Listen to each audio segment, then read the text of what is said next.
Okay, the last thing I want you to have a look at with regards to dropping your belly fat, before you then go and actually make your own nutrition plan or come and see me for nutrition or anything like that. Now we've followed the sleep, so we know we're getting enough sleep to recover. Now we know we're getting enough food to actually recover. And this one is actually food intolerances. Now, despite what people think, there is a hell of a lot of difference when it comes to intolerances and allergies. Allergies are potentially going to actually kill you. You could have an anaphylactic shock and you react straight away. For example, people have a peanut allergy or nut allergy.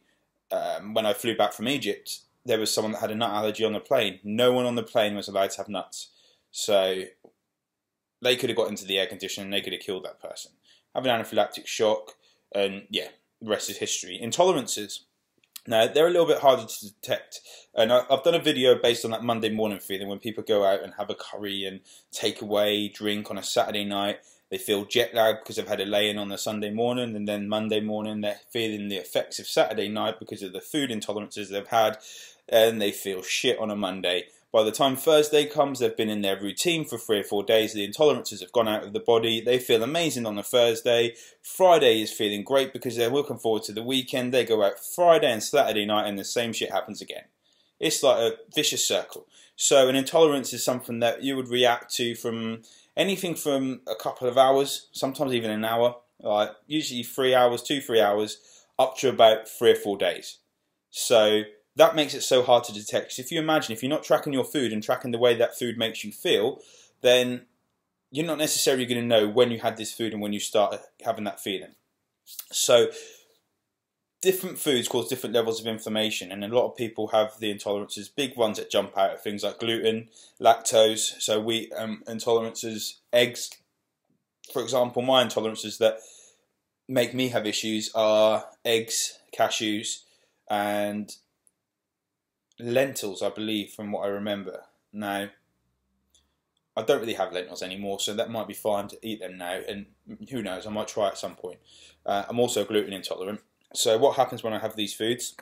I bloat up. My body cannot digest these foods. I feel crap. Then the next day I'll probably have to go to the toilet a hell of a lot.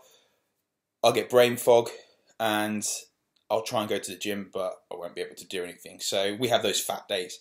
And yeah, I'll get depressed because your gut is actually, I say depressed, it's quite a strong statement to say, but I'll feel down because your gut is actually producing a hell of a lot of feel-good hormones and a hell of a lot of serotonin, which is actually like your second brain. It actually produces more. So if your gut is not able to produce that and get that up to your brain, you're not going to feel great. So if that's fighting off inflammation and foods that it cannot actually tolerate, then you're not going to feel good.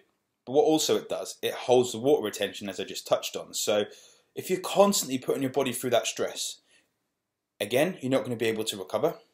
So you get more injuries, you feel crap because you're bloated, and you hold a lot more water. Now, where is that water held? It's held around where the inflammation actually is. So it's there to try and protect the body. And where is your gut? It's around your belly. So if you can get this intolerance down and inflammation down from these intolerances. So what I would do, I would start my client on not a boring diet, but something pretty basic where we know what's going in for a couple of weeks, and then add a different food, and add a few more foods, and we'll really add things in and build that up from the ground up. So step by step, we will build that nutrition plan up and really focus to make sure those intolerances are catered for.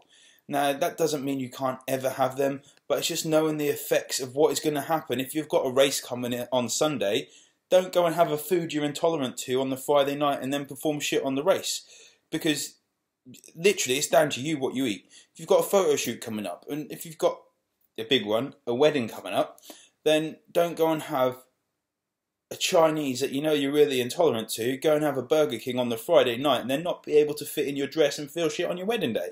It is pretty simple, but people think a lot deeper into it. So getting your intolerance sorted is really, really going to help your body recover and actually utilise the nutrients you're putting into it a hell of a lot more, and you're going to actually burn a lot more belly fat.